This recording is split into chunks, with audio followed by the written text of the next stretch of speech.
Going beyond the headlines.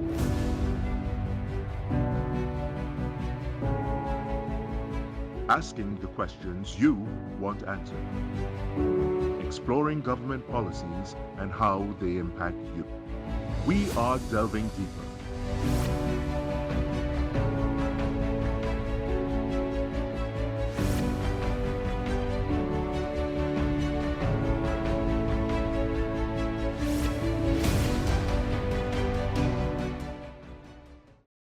Good evening and welcome to Delving Deeper. I'm your host, Sonolala. Joining us this evening is Mr. José Trejo, the Executive Director of the Trinidad and Tobago Bureau of Standards. Good evening, Mr. Trejo, and welcome to the show. Hi, thank you very much for having us.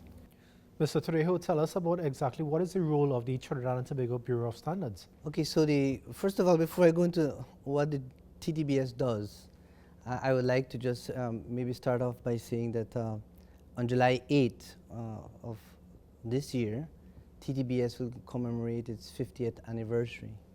And so it's an achievement for a long-standing institution, or I consider a pillar institution in any economy, in any society.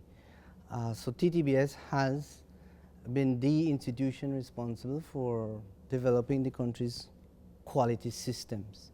And so by that, it has a responsibility to ensure that it develops standards that are relevant for goods and services, and that those standards are pertinent to production, pertinent to taking care of the needs of society as it relates to health, safety, and the environment. So it has a responsibility to treat with public and private needs.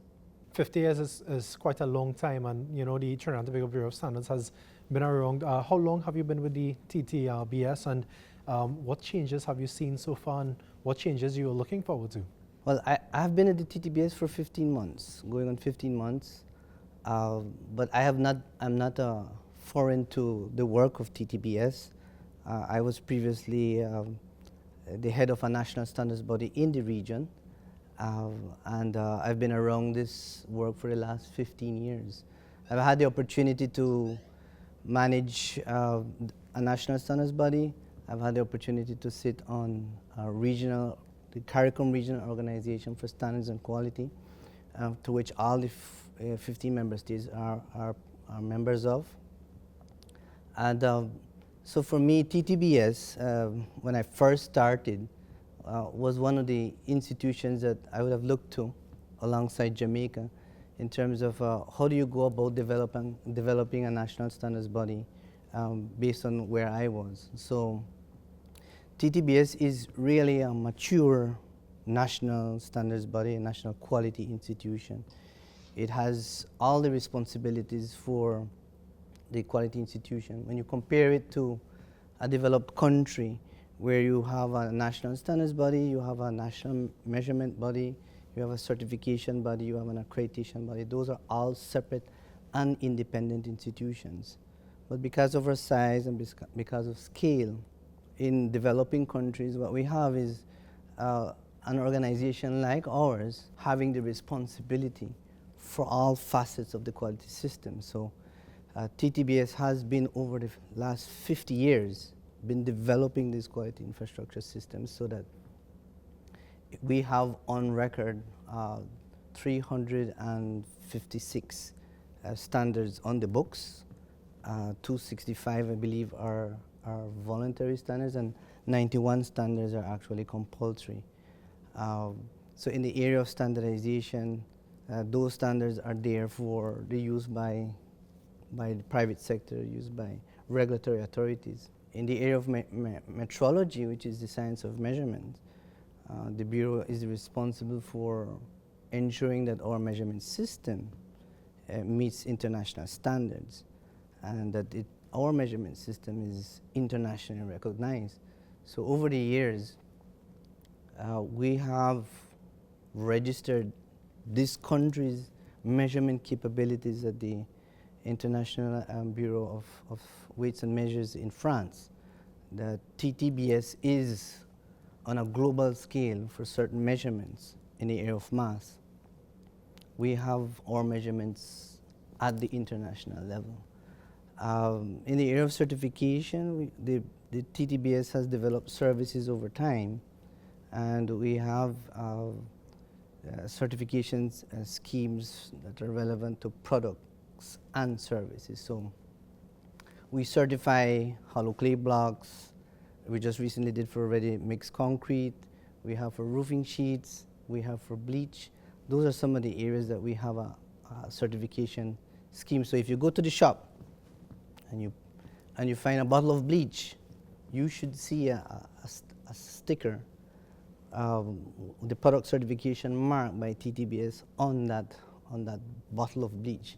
And what this says is to the consumers that this product here has passed the requirements for that particular scheme. So that's what the certification division does. So I talked about the standards, I talked about the measurement system, I talked about certification.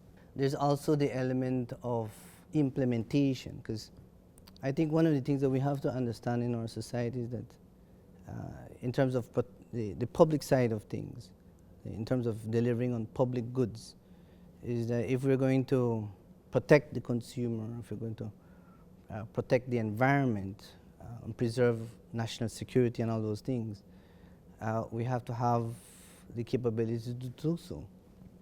So our implementation division at the TTBS is the arm responsible to ensure that that level of protection is had, so that in the case of goods coming into the country, TTBS has that responsibility to filter goods coming into the national territory based on the established compulsory national standards. So labeling is a good example of that. All goods coming into the country must comply with the national standards for labeling. So the implementation division is at the center of that. It's the division that has that responsibility to ensure that we can protect the consumer. And the labeling of goods is just one example of the remit and the scope of the work that the TTBS does. And then ultimately, the area of accreditation is to ensure that in the area of services, that we can ensure technical competencies of test results, for example, whether it's a private lab, whether it's a public lab, whether it's an industrial lab, whether it's a medical lab. The accreditation process ensures that those labs and the people performing those tests, the infrastructure they have and the testing equipment that they have meet certain requirements. So in a nutshell, TTBS has a gargantuan task to keep the quality infrastructure system intact. In terms of the products, you talked about the TTBS stamp of approval, basically. I know you said the TTBS has strict regulations in terms of the products that come into the country, that it meets the standards required and so on. Is that stamp also placed on foreign products as well as the local products as well? Well, the scheme that we have is ideally for the local manufacturing. There are means of ensuring that products do meet requirements. So let me use an example of electrical products. We don't have a stamp of approval for electrical products, but what TTBS has, and over the years, we have a memorandum of understanding with various international entities. So UL, for example, any of your devices that you have right now would have a UL mark on it. IEC standards, the different standards that you will see on the back of your device. So what TTBS has is an agreement with these international agencies that allows for what you'd call a third-party recognition, that there's an independent entity that works with us to see, well, it doesn't matter where that good is coming from, that they are recognized under this international scheme. So what it does, it allows us, we don't necessarily have to have a stamp of approval on every single product. The MOUs allows us to have that kind of leverage in the marketplace for goods. has the demand for the TTBS services been consistently growing? Because even just a quick search, I'm seeing that you all certify the X-ray device to detect pollutants. There's the fuel verification exercise Yes, as well. yes. How busy has it been for the TTBS, and has that demand been growing? Well, that demand over time has grown, certainly. I can't put a finger on the extent of how it has grown, but I could only say that over time, the institution of 1974 is not what it is now in 2024. So if you look at the market in 74, it's completely different, has completely transformed to what it is now. The consumer in 1974 is not the consumer of 2024, so that the needs, the requirements, and the demand, at least from a consumer perspective, has changed. That has has transformed the market, and markets are now ensuring that products that they produce, and whether it's from a developed or developing country, that they meet international requirements. I think that the challenge for any institution like ours is to ensure that we have the resources to be able to address some of the issues. 'Cause in this time, in this day and age, where you have the price effect, there's a price effect to the consumption of goods. So someone may opt to purchase a cheaper product, yes, a product that probably is a substandard product, a product that may be imported from some market where it looks too good, but it's not. It may not have the meet performance requirements and things like that. So I think that that's the challenge for us as an institution, to evolve with the market, and making sure, one, that we have the capabilities to meet those requirements of the market, and not necessarily only from a consumer perspective, but also from a local manufacturing perspective, because at the same time, we want to export. So we have to ensure that there is reciprocity in terms of goods coming into the country and goods going out of the country. I'd like to touch on the issue of one of the responsibilities of TTBS is we are a member of the WTO, so we are responsible for the technical barriers to trade agreement in the WTO, so that when we issue standards, compulsory standards, we have to notify our trading partners that Trinidad and Tobago is saying that these are the requirements for a good coming from Turkey, a good coming from Uzbekistan, or from Singapore, that when it arrives here, it has to meet certain requirements. So we have to show our hand to say that we will trade. We are part of this free trade, the trading, multilateral trading system, but these are our requirements. And likewise, when we ship products out to any other country, we'll be held to the same requirements. So I think that that's one of the things that we have to understand. It's a huge role for TTBS in terms of making sure that we're on top of that dynamic. So an importer, for example, wanting to export to any country, can come to TTBS to seek information on the requirements to enter that particular market. There are several departments in the TTBS. There's inspection, there's certification, and device verification as well. How do each of these departments actually bring about greater efficiency at the Trinidad and Tobago Bureau of Standards? Well, in some instances there's convergence, in some instances they're not.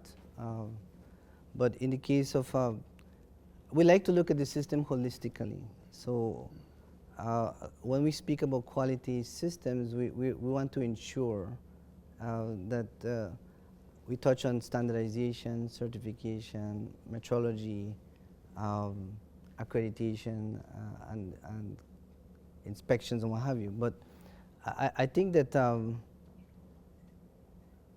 I would say that there is convergence in some instances and there's not convergence. So in the case of verification of a measuring device, that would be a strict responsibility of the Metrology Division. The Metrology Act, number 18 of 2004, provides that responsibility. So it has a mandate to ensure that measuring devices in the country or measuring instruments in the country meet certain international requirements. So the verification of a fuel pump at any of the fuel stations, Unipet, NP in the country, is a strict responsibility of the metrology division. There is the case of so for example, if there is a need for the personnel who handle the equipment at the fuel station. Say for example, NP decides tomorrow they want all fuel stations to be 14,001 or all their fuel stations to be 9,001. That now would lead to the engagement of another division, which is the certification division. Right? I may not have it as accurate as that, but certification division then would be the division to now help develop that, well, work with that company to, if they want to become certified to 9,001 or 14,000, they would have that responsibility to engage the client. So it depends on how multifaceted or how robust the request is. We may treat with it in whole, or we may treat with it individually depending on the request or the need. One thing the Trinidad and Tobago Bureau of Standards has been in the news for in the past couple of years, at least 2018, 2019, was that the fuel verification exercise in terms of what is dispensed is what the customers are actually paid for. Is this still ongoing, and how often does this happen? Well, the verification exercise is done on a routine basis, so it's on a quarterly basis. So we ensure that the instruments, the fuel dispensers, are verified on a quarterly basis. So that's an ongoing activity of the legal metrology inspectorate, which is separate from the calibration, because we have two elements of metrology: the calibration, where you actually calibrate an equipment, and then you have the verification, which is to go and ensure that the instrument is actually reading accurately. If it is not reading accurately, then you need to calibrate. Two separate responsibilities, two separate activities, but we do that on an ongoing basis. So it's a regular activity of the legal metrology inspectorate.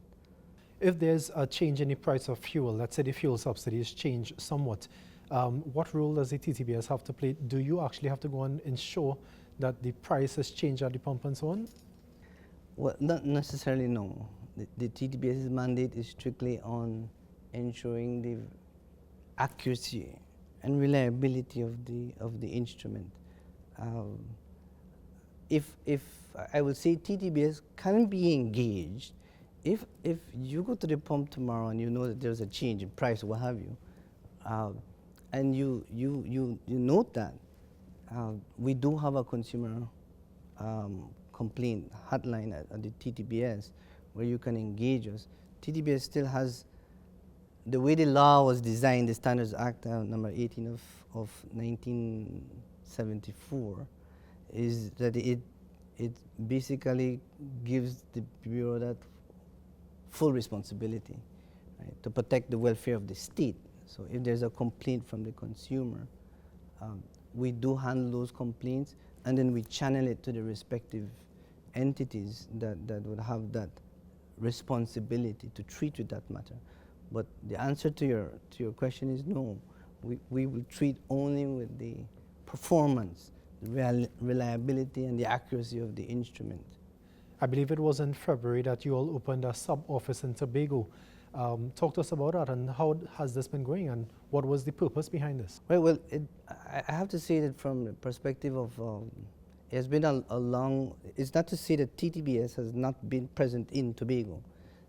It has been providing services in Tobago, but the office now is going to be our hub to operationalize services, so that if there's a need from a private sector entity or public sector entity to engage TTBS directly on the go, there is an office there now that would allow us to be able to treat with the client on a day-to-day basis. So we are now mobilizing. Yes, the office was established, was launched on the 5th of March of this year, and we now are going to be deploying services across the different aspects that I mentioned today. So whether it's an issue on standardization, or it's an issue on measurement, or conformity assessment, or accreditation, we want to develop the office to be that single window in Tobago, to be able to treat with the needs of the private sector, both private and public sector. But it will come with time, as everything is with demand, you know, so we expect that with time we'll be able to roll out the services. I understand that the TTBS has also rolled out an e-appointment system for remote inspections. I know everybody's using technology and so on, but how has this been going for the TTBS? Well, it's been fantastic because what it allows us to free up some of our resources. So we don't physically have to be on location to do the inspection. We are now doing that through remote visual inspections, which is a part of the responsibility of the implementation division. But it has freed up some resources, and it helps us to be able to manage our risk management system. So, I mean, you know, goods coming into the country are either high risk, medium risk, and low risk. So what this does is to allow us to focus on to treat with the low risk through remote visual inspections, but it also allows us now to manage the entire risk management system. So we can have more time and resources dedicated to treat with the high risk items. So how does this appointment system work? Is it that persons make the appointment and then you go to the location, or they bring the product to you all? But we recently launched as well an e-appointment system through the iGovTT. So once the importer provides his documentation, uploads his documentation on TTB's link, that basically triggers the implementation division. What it does, the importer can go on the e-appointment system and upload their documents and make the appointment. So there is no phone call, you don't have to come in physically. You can go on the e-appointment platform, upload your information, and it schedules the inspection. And that once that's done, it's routed to the relevant department and relevant unit depending on what the item is. So it allows us to streamline and, I guess, queue the inspections as they come in on a day-to-day basis. But I'd like to talk about the aspect of trade facilitation, because I think that, you know, TTBS is seen mostly as a regulatory agency. You know, we're the policeman, but we're not totally. We have a role to enforce, but we also have a role to facilitate trade. So we have the responsibility, again, under the WTO agreement. There's a trade facilitation agreement that Trinidad and Tobago signed off on that allows us to ensure that our processes, our procedures, and what have you, is in tandem with other agencies, whether it's sanitary and phytosanitary, whether it's with customs, whether it's agriculture, Ministry of Health.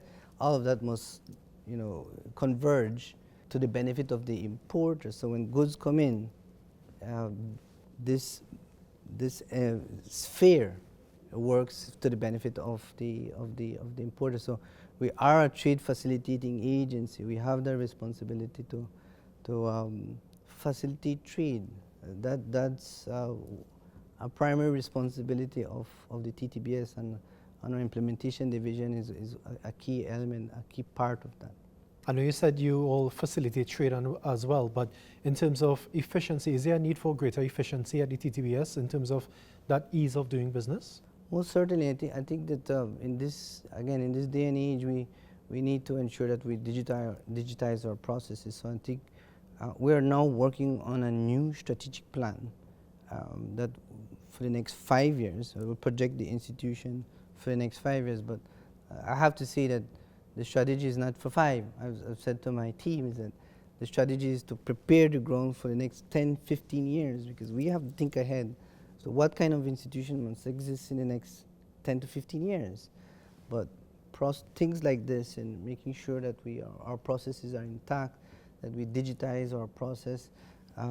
It should be that the client has the ease to interact with TTBS on a day-to-day basis. You can log on your iPad, you can log on your phone, you have an account, you trigger a request. It facilitates the interaction and reduces the turnaround time. most public entities are always criticized very harshly for the long periods of time it takes to get things done. And I think that with this kind of mindset that we have, which is to make sure that we digitize the work, our procedures and things like that, allows us to interact in a faster way with the client and meeting the needs of the client. I think that that's one of the that innovative aspect of our strategy is what we're going to be driving for the next couple of years. It will take some investments, but we're working with key entities at the national level to help us do that. TTIFC has been working closely with us, iGovTT, and of course our very own ministry, because our very own ministry has been very instrumental in terms of the single window. The TTBiz link, if you will recall, was established in 2012. So when TTBiz link was established, TTBS had its own homegrown automated information management system that allows us to interact with TTBiz link and Asikuda, well, Asikuda, TTBiz link, and the Our Aims platform that allows us to be able to treat with goods, declaration of goods and so on. So digitization and transforming the organization to be innovative is a key element and a key centerpiece in our future strategy. What are some of the challenges faced by the TTBS in the execution of some of your duties? Well, I think if I could pick one, I think it has to be the changing the culture for quality. I think that has been a major challenge, and I see it not for just Trinidad and Tobago, but for our entire region. Getting people to understand and getting individuals to understand the importance of quality systems has been difficult. So I think that our national quality policy, which was approved by Cabinet in 2018 and takes us to 2030, really set the stage for us as an institution to take a lead role in changing that culture. So the national quality policy outlines how is it that we're going to go about turning things around with the consumer, with the regulatory framework and entities that we work with, and most importantly, the private sector. So I think that treating with it within the aspect of the framework of the national quality policy is how we will turn things around, turn the needle for that change in the psyche of the, as it relates to quality systems and the culture. So if I could use the example of MSMEs, if I compare an MSME with a long-standing company that has been exporting for decades, it's difficult for an MSME to graduate or mature out of the market. A bigger company has the ability to adjust to market requirements if that market requirement changes overnight. They have perhaps maybe have the more financial fortitude to make those adjustments, but an MSME doesn't. So I think one of the things that we are trying to do, and a good example of this is we're working with NEDCO at this present time to develop a specialized program for micro enterprises, small, medium, and large enterprises, on standards and quality. Because I think that we have to focus on developing MSMEs, and I think that we're dealing with entrepreneurs, small entrepreneurs, and an MSME can be 2 persons, 3 persons. Those are the things that we're trying to see how best we can work at the ground roots level with our stakeholders to try and change and turn things around as it relates to quality. Earlier you mentioned there's a hotline within the TTBS to receive complaints from customers. What are some of the most common complaints you've received? Mostly some of the complaints are with motor vehicles, cosmetics, pharmaceuticals. People complain about even general purchases. I mean, I just saw a complaint maybe this week. I think a customer purchased a case for her cell phone, but didn't get a receipt. And I think that when she went home, there was something defective with the case. So when she went back to the store, they didn't want to facilitate her because one, she didn't have the receipt.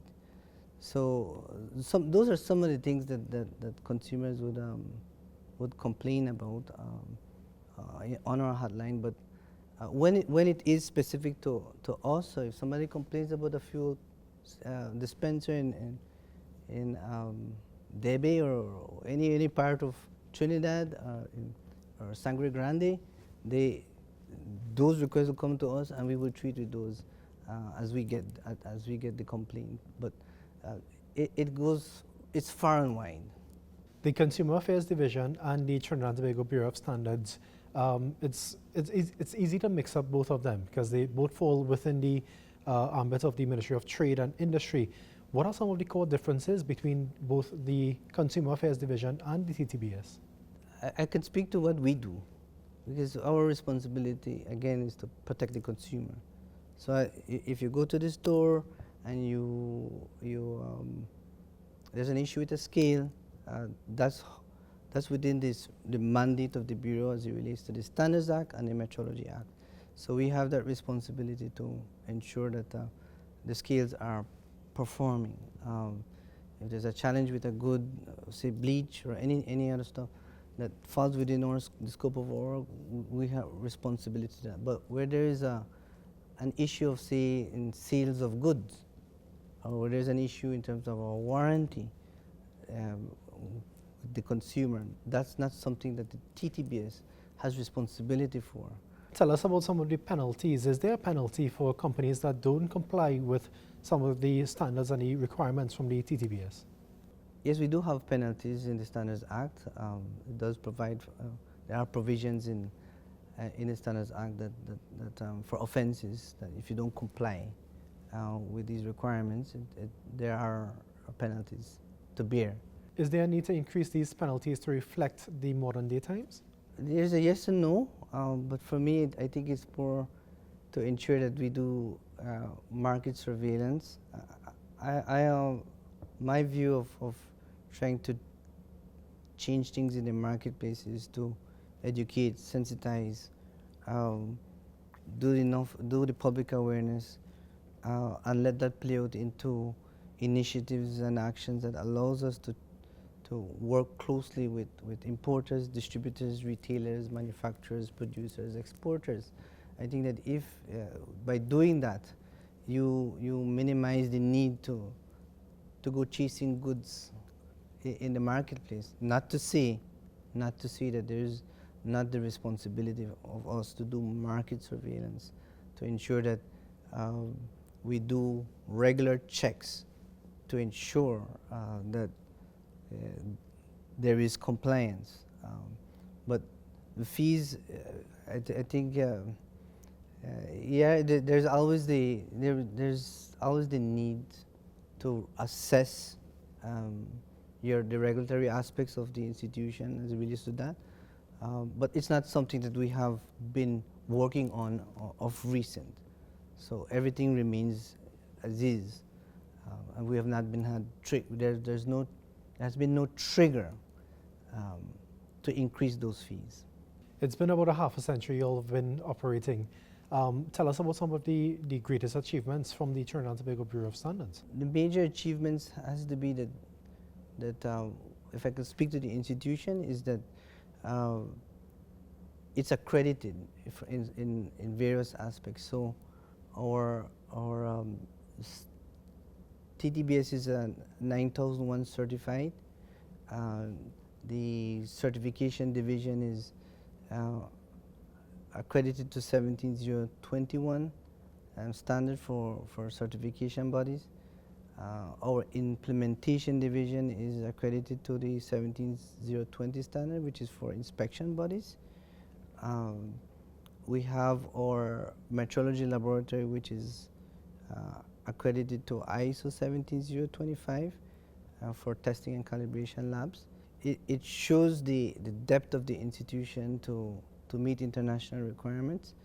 Uh, and to see that TTBS has been actively participating in regional and international, at the regional and international level as it relates to standards development. We have been participating at the level of the ISO in very significant ways. So we have staff members who sit on technical committees, for example, at ISO for CASCO, which is a conformity assessment arm of the ISO. And we do have, right now, we have one Trinidadian sitting on the ISO technical committee for the 9001 standard, which is for quality management systems. But what it says is that the TTBS is participating at the international level. In the area of for standardization, we are, you know what you see in the marketplace, you're price takers. Well, developing countries are in a similar fashion, we're standards takers. In other words, it's the big boys that develop standards and they hand it down to the developing countries. What that says for us is that we are at the highest level, working alongside developed countries and technical experts to determine what some of these international standards will look like. So we have a say. But that has been one of our major achievements in making sure that we are participating. I spoke to the levels of international recognition. I think that it's important for us, and I think with great pride, to know that our measurement system is internationally recognized, at least for the quantities, the measurements that I mentioned in mass. We're working on temperature and humidity in the future, but I think that that is something worthwhile to speak about, that it is a leading institution in the region, and it has grown over time to develop services that are meaningful and relevant to public and private sector needs. And it has just grown from a very small staff in the Salvatore building in the 1970s to present day Macoya. So I think that TTBS has made some significant strides. We are working on transitioning out our accreditation division to form the accreditation body in Trinidad and Tobago. So I think that the national quality infrastructure system has matured. The national quality policy framework has allowed us to do that. And I think as we move into the future, we are now looking at modernizing the legal framework, because the Standards Act is outdated, and we're now looking to modernize that. The Metrology Act, as well as our accreditation bill that's with the ministry. So it has made some significant strides over the last 50 years. Your final thoughts, Mr. Trejo, and tell us about in terms of what can we expect in the future from the TTBS? Well, I think from the perspective of the strategy, we're trying to balance things out between the enforcement. I mean, I like I said, TTBS is recognized mainly for enforcement, but what we want to do is to balance out the operations to become more commercialized, to provide services, to meet the needs of the private sector. We are ensuring that we expand our services, treating within those needs of the client. As I mentioned to you, transforming the institution in terms of developing, or changing our processes in digitization and so on. I think that's important for us, as well as meeting training needs. I think that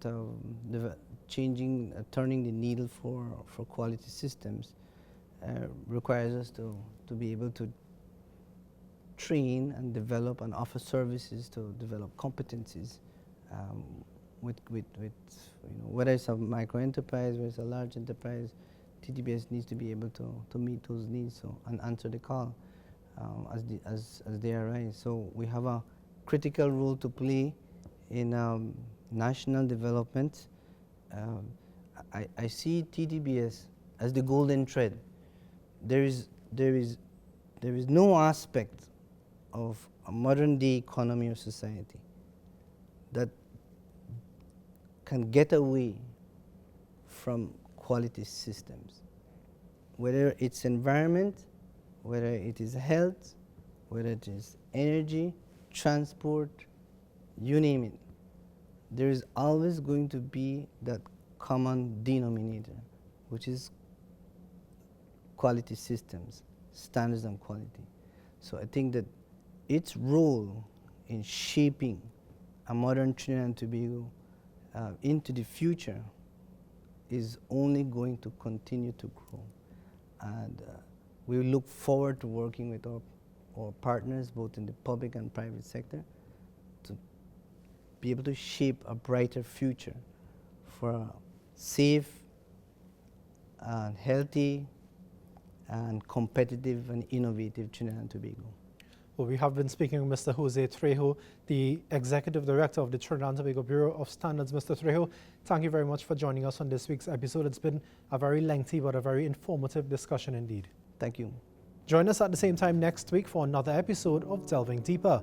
I am Sunolala on behalf of the entire group. Have a great night.